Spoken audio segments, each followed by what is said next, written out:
Hey guys, here I am doing a very unexpected video because sometimes stuff just lands in your lap, or I should say lands in your shopping cart at Walmart. So I need to say that this video was not my idea. This video is brought to you by my good friend Dave, who apparently hates me. We were picking up some stuff today, actually for some other projects that I'm gonna do between two channels, and I did not know this was a thing. I know this is a thing.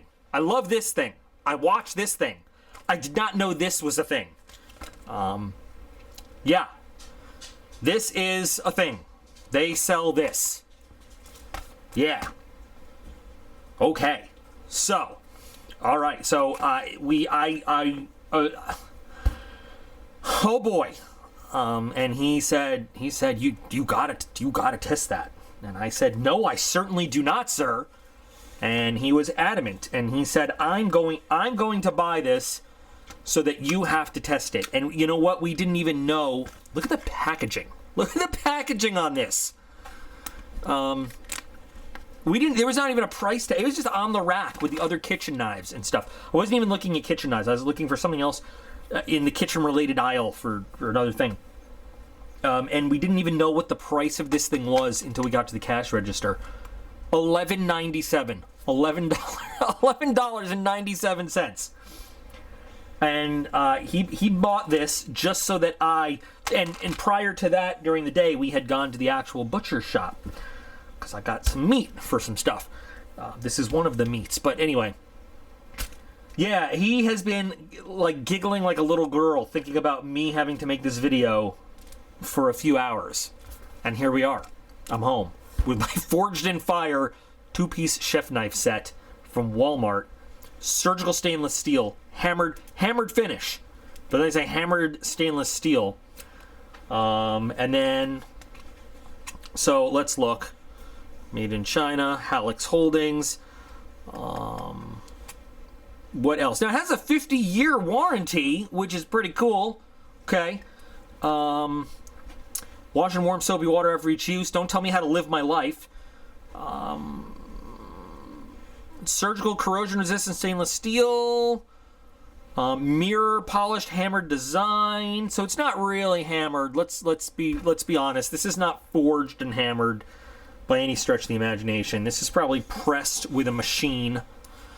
Triple rivet handle made of high impact scratch resistant ABS. You know what that's code for? Plastic. Okay. But this is gonna be something. Now here's the thing.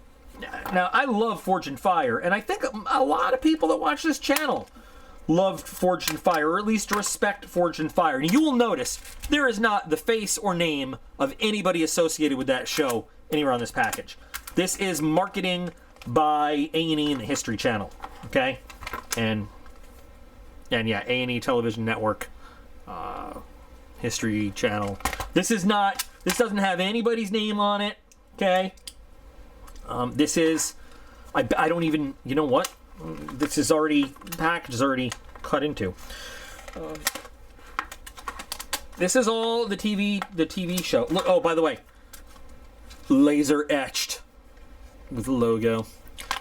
This is all them. This is all. I can't hold anybody accountable for this except some marketing executives who said, somebody, if we make it, somebody will buy it. And guess what? They were right. It was Dave. It was Dave. Yeah, that fine edge there. This is something. Now, what is the steel? We don't know. Fine surgical stainless steel. I have no idea.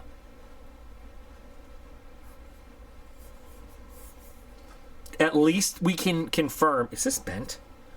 Is this bent? This would get called out by the judges. I can't tell if it's just the finish or it looks. No, this actually has a slight warp in it. This would not make it past the judges. They would call that out in a heartbeat. So we have our 8-inch chef knife. Okay. which has scratches which look like occlusions for making a Damascus blade. But anyway. And then we have our little 3.5-inch paring knife. How cute. How cute. But at least we can confirm they are full tang knives, at least. Interesting handle. They both have this, I don't know if this is supposed to be contouring or mini choils or what this is, but it has this much deeper, I mean, it doesn't show it, but when you hold it, it feels weird. This very deep, like, I guess, I don't know. Not thrilled with it.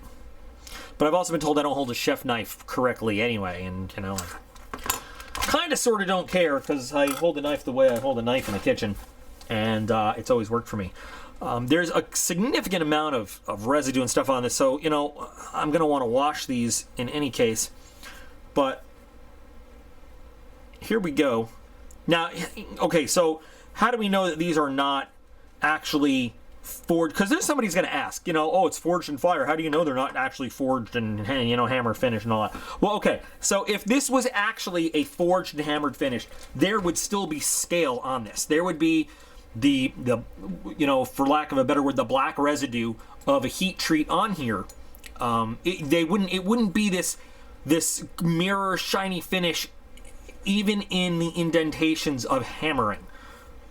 This is a pressed billet of steel. These are, I guarantee that every single blade, if you look, has the exact same indents in the exact same place. This is a finished piece of steel that is just stamped. This whole thing, there's not even grind lines really to speak of, you know, to show where the blade was ground out or anything.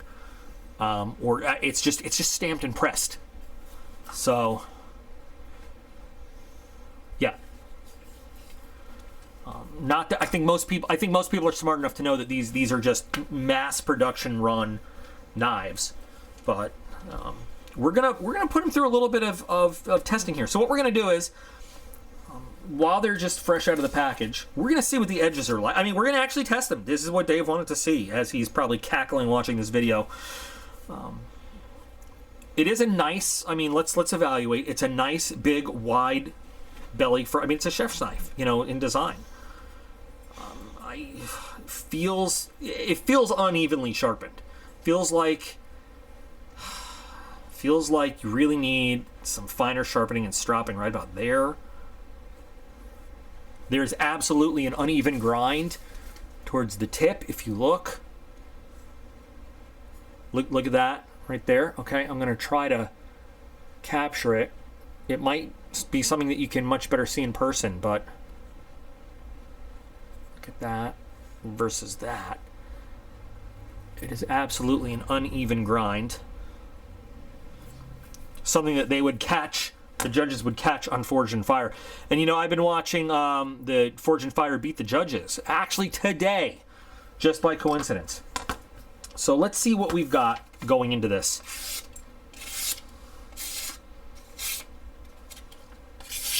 Not too bad. It could be better.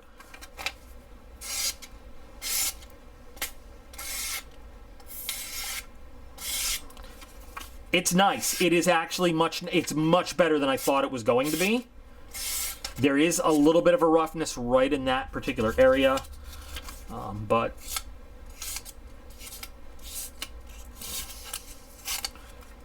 that's pretty nice right out of the package, I have to say. I mean, it didn't feel like it would be that sharp, that well done, you know, just by kind of fingering the edge. Yeah, I said fingering. Just by fingering the edge right there.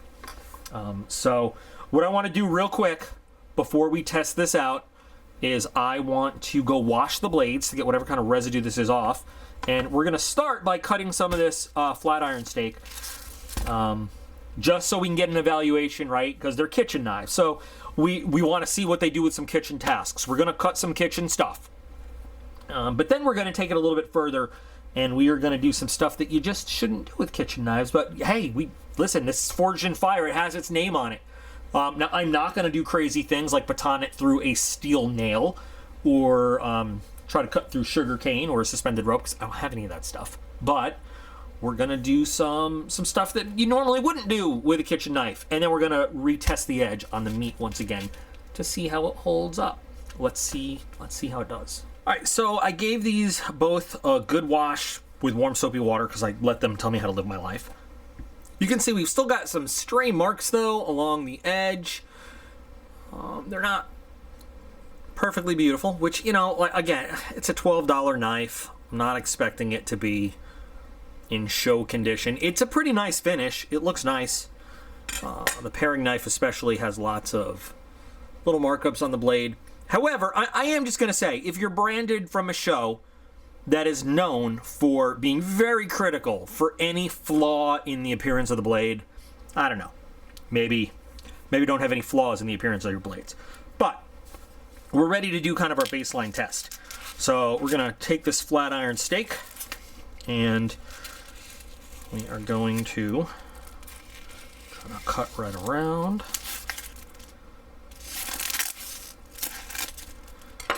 Let's get this beautiful piece of meat out here.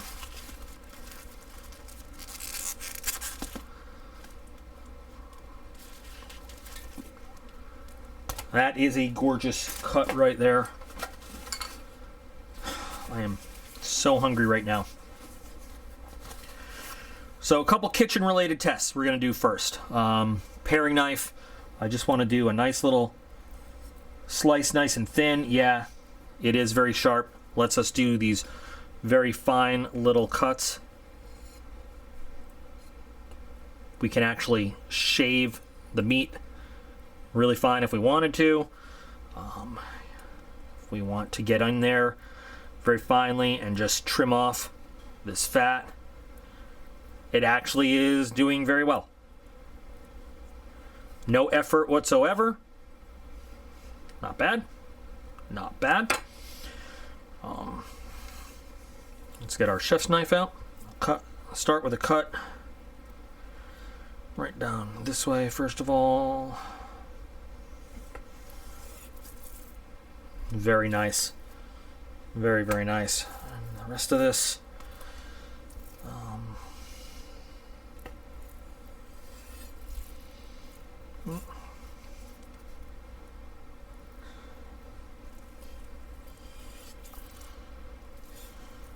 now again, you can criticize my chef knife technique. I am not trained as a chef, so, you know, you'll probably find something wrong with it, but it cuts beautifully. It really cuts very nice. I think we have our good baseline. Yeah, it is sharp as all get out. I just wanted to say that. No, it's a very sharp knife. It cuts very, very well.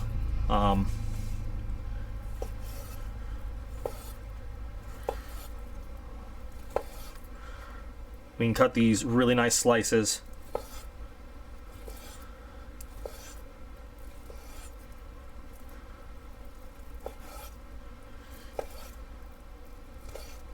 No problems whatsoever. And I am going to return these pieces to the packaging because we will use this again later for cutting and testing some more. I'm going to focus on the chef knife mainly because, look, they're the same steel. You know, they're basically the same knife, just different size. So I'm going to be working with this because this is what I'm going to use mainly. So I've now got 20 feet of 550 cord set up here. And we are going to, you know, it's not cutting as nicely as I would have thought, just like a nice little slice. And actually, you know what? I said I wasn't going to focus on the paring knife, but look how easily the paring knife cuts through it. Now, because the paring knife is smaller and I can put more leverage directly on the blade, that might be part of it. You know, if I do the same thing with the tip of the chef knife, it goes easily. I actually have to draw the knife through the 550 cord. You know, I wanted to use it as if I was doing a little rotating chopping action, like a dicing action, but no such luck. Anyway, I don't want to chop hard on the board because that's not what this blade would be made for anyway. So I'm just going to go through and I'm going to cut all 20 feet of this 550 cord in fast forward so you don't have to sit here through 20 feet of 550 cord cuts.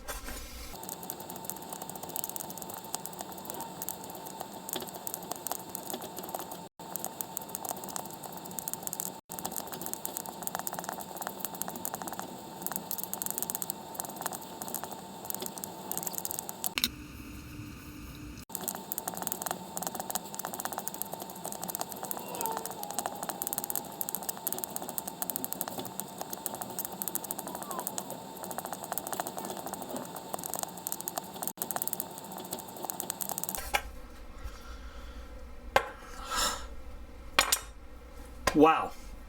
So 20 feet of 550 cord does not sound like a whole lot when you just say 20 feet of 550 cord, or even when you look at it. But when you're cutting it, it ends up being a lot.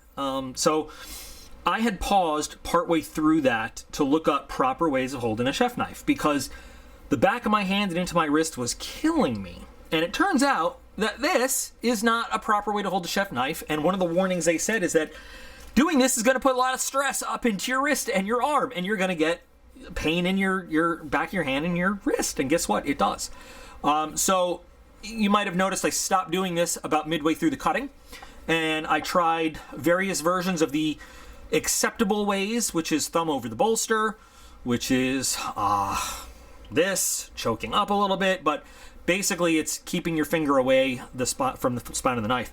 Now, I don't know if it's the shape of this knife or it's the... And I also was, I tried to do the circular cutting method, the motion that they said you should do with it, but this just wasn't doing it. It wasn't doing it.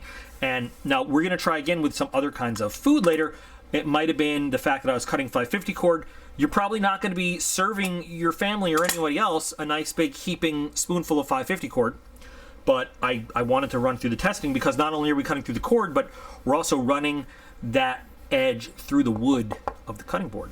So let's see where we're at with our edge retention right now. Ooh. Having a little trouble right there where we had that kind of duller area in the belly of the knife, of the edge earlier. That's not happy. Actually, now it's fine. Is it just that one area? Yeah, seems to be okay. You can definitely feel a difference, but it's still sharp. It's still going to cut for us.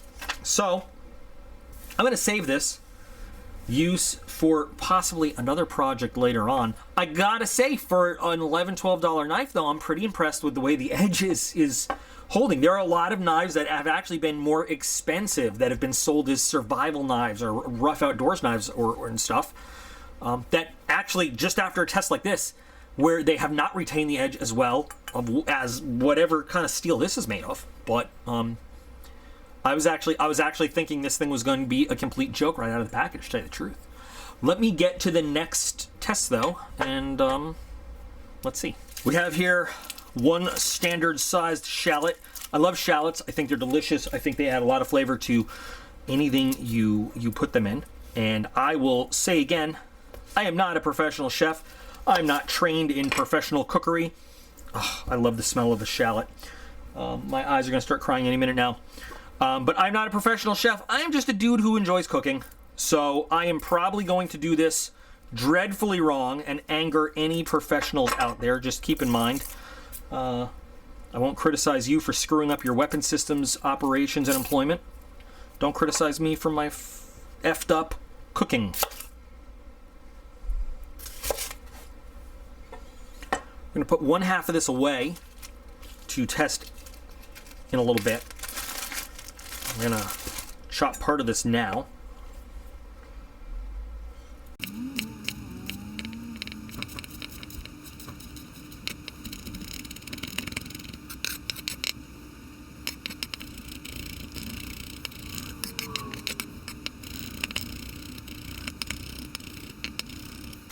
Not bad. That was pretty easy. Didn't have any real problems there. I don't know what kind of cardinal sin in the kitchen I'm committing by doing this, but I'm sure somebody will tell me. So this is for a recipe I'm doing later on. So this is useful. Now we're going to do the other half of this shallot with some fine dicing like this. After we put this through some more paces, we're going to clean off the cutting board again. We're going to clean the knives off again. We're going to get rid of this 550 cord. And we're going to bring out the ultimate nemesis of any knife.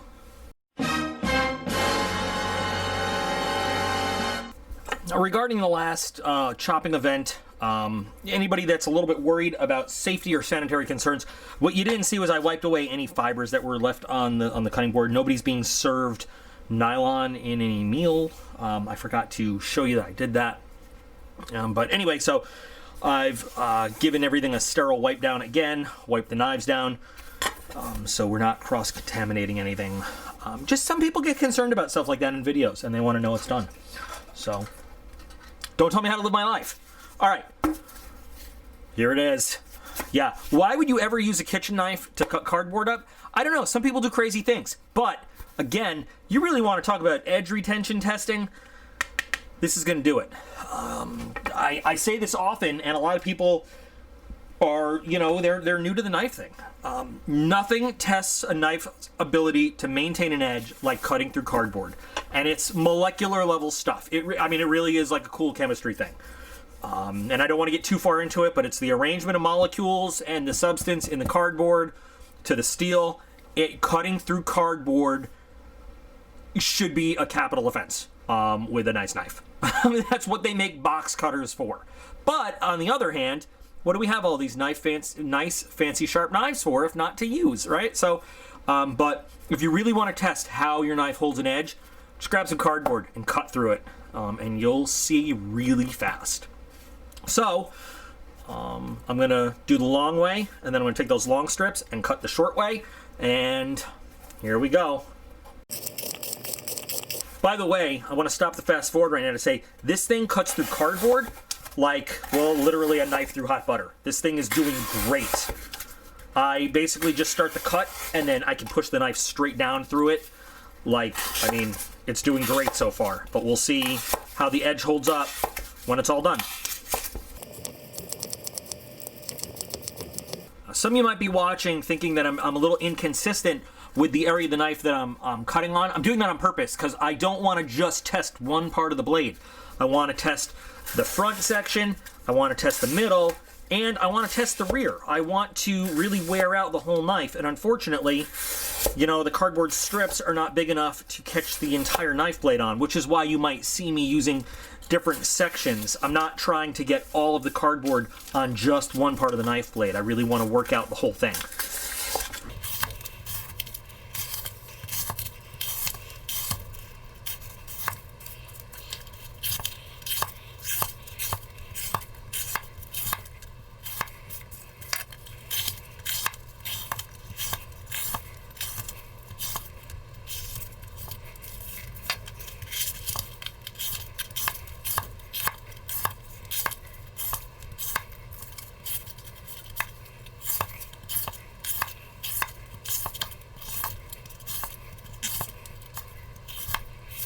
Now, exactly how much was that? I can give you some numbers in text later. I'll get an identical part of the box and measure it. I can absolutely feel wear on the edge.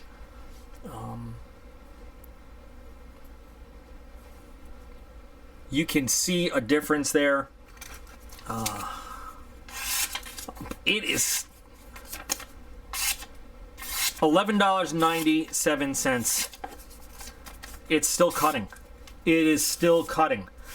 Damn, I'm impressed.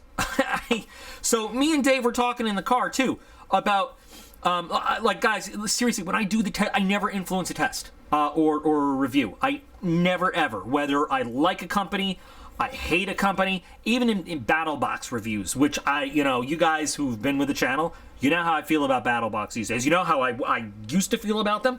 You know how it's changed. I give every item that's in every box a fair shot. And so we were saying, we don't know how we want this video to come out. Do we want an angry Doc P video to laugh at? Or do we want to be blown away? And do we want this $12 knife set to be on fire and awesome? What would be a better video? We were like, we want it to be both. We want it to be both. But I gotta say, I am pretty impressed. I have more expensive knives that would have lost their cutting edge at this point, that would have just crumpled the paper rather than cutting through it like this. I laughed when I saw the Forged in Fire brand emblazoned on an As Seen on TV product, but you know what? I still wouldn't dare put this through anything they do on the TV show, but it's doing pretty good. I think we need to go a little step further than I was planning to go tonight, just so that we can really torture test this steel. Something you would never do with a kitchen knife at all, but you know, let's do it. Just because I have a because I was drinking it. Something you would never, ever, ever do with a kitchen knife. And I don't want to mess up this pretty shiny finish, but we got to. We got to put it through the aluminum. We have to see what happens. I'm sorry.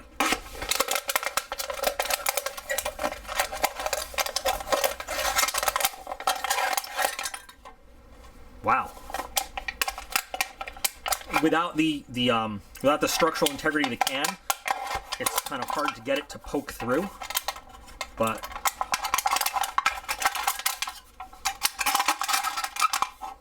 it doesn't want to kind of cut, but once we get it going, I don't know if you guys can hear me over the crinkling of the can. This is the kind of testing that I would do on like a hard use survival knife. You know, I always have this, I have the series of things that kind of replicate, you know, loosely replicate or represent what a combat knife or hard use knife might go through in the field. This is not kitchen knife related stuff, but since it's been holding its edge so well so far, I'm like, fuck it, let's go for it. Let's see. And I'm getting watermelon Red Bull remnants all over this cutting board. This cutting board, by the way, was a gift from one of my graduating classes when I was an instructor at Tyndall. It's got some text on the other side that means something to us. Me in class 1610. But now, did I scratch up the finish? A little bit, but mostly it's just residue from the Red Bull can.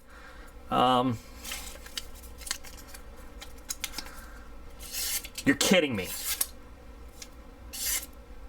You guys see that? You're kidding me. I never would have thought, I absolutely never would have thought that this knife would still hold up and still cut after all of that. I thought one cut through an aluminum can would have been the end of this edge. I have no idea what kind of steel this is. No clue, because they don't tell you. And normally, when they don't tell you what kind of steel is on a knife, it's something horrific, like 420J, or, I don't even know, just like some random pig iron that the Chinese factory had a lot of lying around, and they were like, you know what, we'll just punch out as many knives as we can get out of this batch.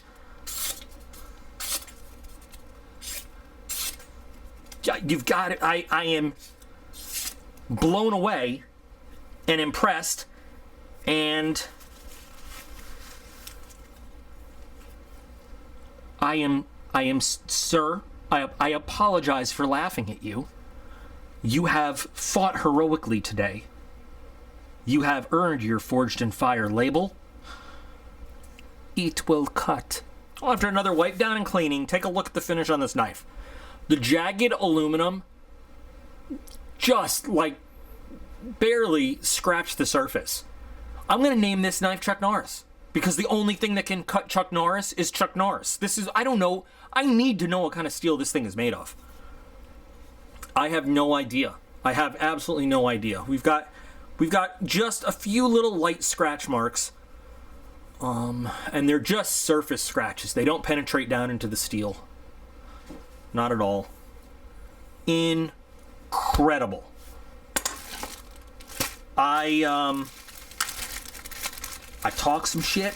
I did. And now my foot is so far in my mouth, I can't even.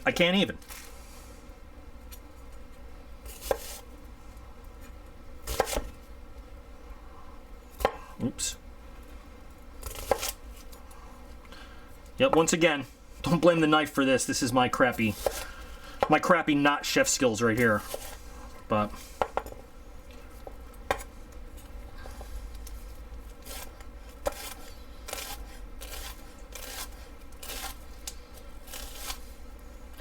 one day I'll learn how to do this right.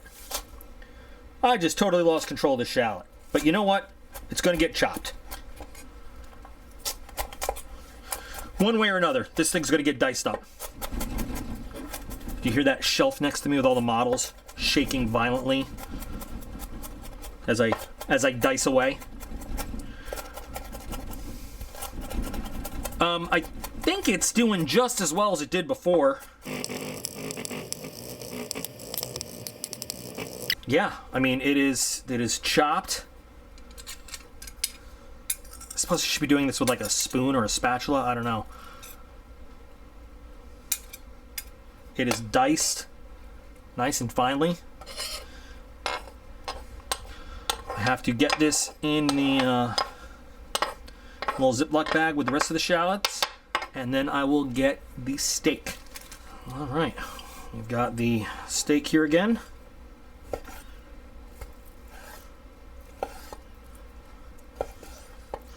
And it is just, I mean, it's just cutting beautifully, just as cleanly, just as delicately. I bet we could even, let's see if we could do like a really fine little, just to,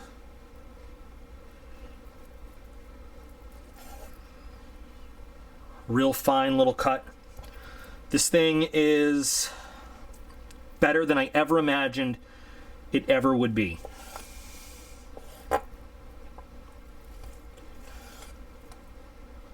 It's even making my horrible chefing skills almost a non-factor. Leaving no jagged cuts in the meat, slicing cleanly through everything. This is a win. This is a solid win. And I honestly went into it ready for a rant, ready for a, I can't believe they put the name, that good name of that great show onto a piece of crap.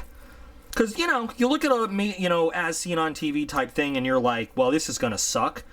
But then you get it home and you see that it actually is awesome and you're like, what the hell? Like, what do I have to do? And, if you really were set out to destroy a blade, you could. If you really wanted to. But that's not the point of the video. It's not what do we have to do to ruin it. It's what kind of daily sort of stuff would it survive. And it survives anything that, you would put it through in a kitchen. That's the point. And it doesn't need to be sharp. I mean, we could hone it. We could put it on a KME and give it a whole new bevel and everything. I mean, we could make this thing straight razor sharp if we wanted to, but it is still fit for all kitchen duties right now. That's the part that's just blowing my mind. About a $12 knife set, as seen on TV sticker, branded for a TV show, on a wall rack in Walmart, in a little plastic, clamshell package. That's awesome. That's really awesome. So, a product I didn't even know existed a couple hours ago. I'm now like, hell yeah, I'll use this thing. Yeah, this'll find a lot of use in the kitchen. There are some knives, expensive kitchen type knives that I have tested out on this channel that I do not think would have held their edge as well as this thing did. And I'm not going to name anything by name. This thing it performed better than I ever imagined it possibly could, because I judged it, but I judged a book by its cover, is basically what happened. I should have kept a more open mind. And I should have had more faith in the brand, in the Forged in Fire brand. But there you go. So, what do you guys think? Does anybody else have experience with this? I heard that there's a kind of an ad for it on YouTube that is a little hard to believe. I haven't seen it because, I wasn't going to watch anything about it until after I did this. But cool, guys. Really cool. I love it when things work out. I do. I know so many of you love it when I'm just angry and pissed off at stuff, but I love it when things work out. I love it when things do what they're supposed to do. That's all I really ask. That is all I really ask. That's it. I don't want things to go above and beyond, and I don't want things to be super. I just want them to do what they say they're gonna do. And this does that to a T and more. It's great. It's great. So anyway, the Forged in Fire series knife set, 8-inch chef, 3.5-inch paring knife. Again, why did I not go ham on the paring knife? It's same steel, same make. If this survived well, I'm sure this did too. You know what I mean? Anyway, guys, thanks for watching. Let me hear what you think about this. If anybody has, if it met their expectations, if you thought it was just destined to fail, if you really thought, like, no, this knife is going to do well, and I can't wait to see it perform, you know, let me know that too. And in any case, you guys are all absolutely awesome. Thank you, Dave, for providing the entertainment and the item tonight. I appreciate every single one of you, and I'll be back again real soon.